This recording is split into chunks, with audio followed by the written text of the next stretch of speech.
City, Palapa. Mga kababayan, dahil nga po napag-uusapan na kung saan siya dadalhin, mukhang talagang etong si Terong at si Dagul, mga kababayan, ay nag-aantay na po kay Kibuloy. A court orders the transfer of embattled pastor Apollo Kibuloy to the new Quezon City Jail. Kibuloy and his co-accused, Crescente Canada, are ordered to be moved from the PNP Custodial Center in Camp Crame to the jail in Bagong Silangan in Quezon City. His three other co-accused, Jacqueline Roy, Ingrid Canada, and Sylvia Semañez, will be moved to Camp Karingal. The Philippine National Police, though, says Kibuloy and his co-accused will remain under their custody due to an existing Pasig court order directing they remain with the court orders the transfer of embattled pastor Apollo Kibuloy to the new Quezon City Jail. Kibuloy and his co-accused, Crescente Canada, are ordered to be moved from the PNP Custodial Center in Camp Crame to the jail in Bagong Silangan in Quezon City. His three other co-accused, Jacqueline Roy, Ingrid Canada, and Sylvia Semañez, will be moved to Camp Karingal. The Philippine National Police, though, says Kibuloy and his co-accused will remain under their custody. Mga kababayan, narinig nyo po. Etong si Kibuloy daw ay ililipat sa Quezon City Jail. Ang Quezon City Jail, kung natatanda, kung if I remember it right or if my memory is right, mga kababayan, putya, doon ay sa tingin ko pangalawa ito sa pinaka magugulo. Hindi, in terms of maraming mga sanggano, halo-halong mga tao, lahat naman ng kulungan ganun Pero mga kababayan, syempre kita nyo naman, halo itong si Kibuloy doon sa mga mababaho. Ang yabang mo naman, GP, mababaw. Totoo naman, mga kababayan, siksikan. Diba, hindi kagaya doon sa pinagtutulugan ni Kibuloy na meron siyang aircon, meron siyang kama, may taga-night duty. O ngayon doon, sigurado sa pupuntahan niya, siya ang mana-night duty. Diba? Sabi ni Mariko, hi po, Idol, mega love shoutout. Shoutout po. Rina Gabas, paano yung night duty ngayon? Nakakulong na si Mod. Sick. Mga kababayan, teka lang. Ngayon, di ba kailangan niya ng night duty? Kung dati, Palmolive Girls, mga kababayan, ngayon naman, Bartolina Boys.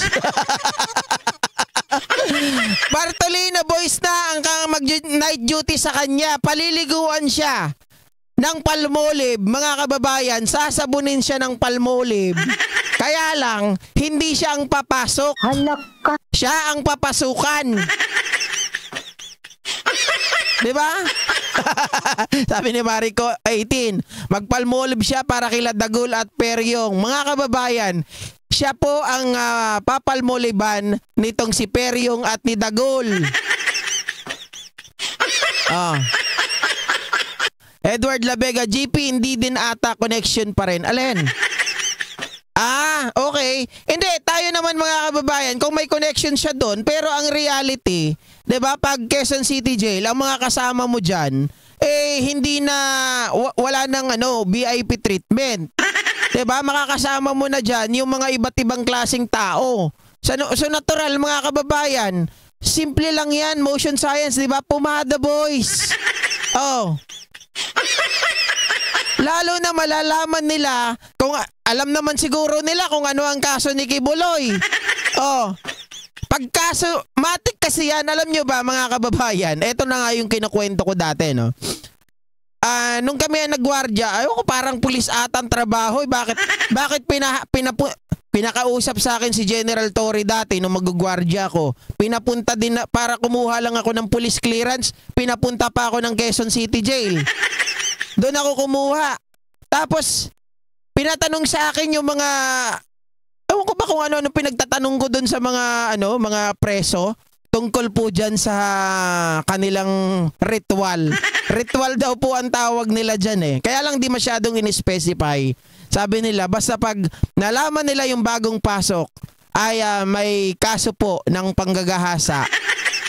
Sigurado, hahasain daw din po nila lahat ng butas na pwedeng pagkasyahan.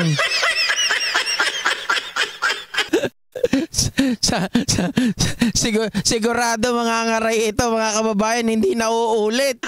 Di ba? O sabi ni Facundo Nothoot Jr., siksikan talaga sa Quezon City Jail. Kahit sa CR may natutulog, yung iba antay makatulog lang. Correct mga kababayan, totoo po yan. May mga nakatayo na natutulog. Yung iba naman, natutulog sila, tapos makikipagpalitan dun sa iba. Yung iba gising. Tapos pagtapos na matulog yung iba, papalit naman sila ngayon. 'Di ba? Yan po. Ewan ko lang kay Kibuloy kung maranasan niya 'yon. Sana nga malaman natin mga kababayan eh. Pero pag teka lang, meron kaya, pwede kaya tayo pumunta doon? Hindi, tinatanong ko lang, pwede kaya tayong dumalaw? No? Tapos puntahan natin si Kibuloy para magandang i-content 'yon. Sana makapagpaalam tayo, no? Sige, Bulay, mapuntahan natin sa Quezon City Jail. Tapos ipapakita natin doon kung anong ginagawa, mga kababayan. Sabi ni Rina Gabas, nagpalit na daw ng shampoo Head and Shoulder na naman daw. Josephine Estrella, may mayor sila dyan. Kaya nga po, may mayor sila dyan, di ba? Kasi yan yung mga taong wala na talagang dalaw. Kaya kahit kapwa nila lalaki, patos-patos na.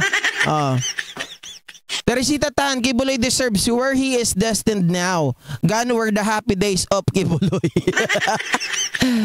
Sabi ni Lanlan, pag nagkataon, hindi na uso yun, yung pinagsusuot ng bestida tapos miniskirt. Hindi na. Basta mapunta lang yan sa CR, diretso na yan. Magsusuot. Dati kasi uso pa yung pinaglilipstick, pinagbibistida, pinagmi-miniskirt. Ngayon hindi na kailangan. Sabi ni Ma'am Leia Rosete, madida kaya't daytan lakayin. Naando din. Wala silang pakialam dyan, mga kababayan. Maputi po si Kibuloy. Diba? Maputi si Kibuloy, makinis. Pwede yan, mga ka-JP. Pag ikaw maputi, makinis, parang ano yan eh. Sorry to, yung mga nasa Arab country, di ba? Yung mga lalaki doon, ayaw nilang malinis. Ayaw nila ng mga naka-shave kasi pinagkakamalang babae. So, itong si Kibuloy, sigurado sa kinis nito at malambot ang balat sa puti nito, mukhang magiging babae talaga to sa kanila. Sabi ni Mariko, dapat ipasok si Torion doon para mabantayan si Pacquiao habang matutulog kasi baka gapangin sila ni Peryong at ni Dagul. Tingin ko ang puti pa naman ng puwet ni Kibs. Nakasold. Tama po tayo. Ako rin ganyan eh. Maputi talaga itong si Kibuloy, mga kababayan. Hindi yan patatawarin. Anong matanda-matanda? Anong naando din nga ibagbagayo? Haan nga naando ata. Siyempre, aduti kwartana, imposible nga naandod. Diba?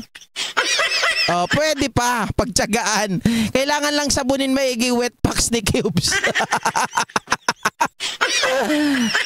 Motion Science, thank you so much for sharing your blessing. Pandagdag ng ilang pirasong adult diaper.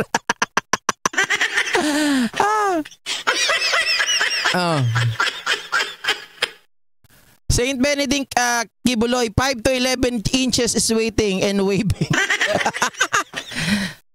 Ay, alam nyo na, may napanaginipan ako dyan, Rolando Tika. Nako, baka susunod na ata dito si Bantag.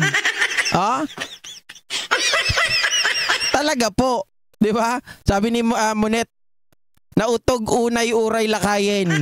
Ay, syempre mga kababayan, nakita nyo ba yung kanina si Alia? Sorry to say this pero nagkakatuwaan lang tayo. I know maraming masasaktan, pero di ba maganda talaga yung mga trip ni Kibuloy eh. Di ba maganda talaga si alias Amanda nga, mga kababayan eh. Napakaganda eh.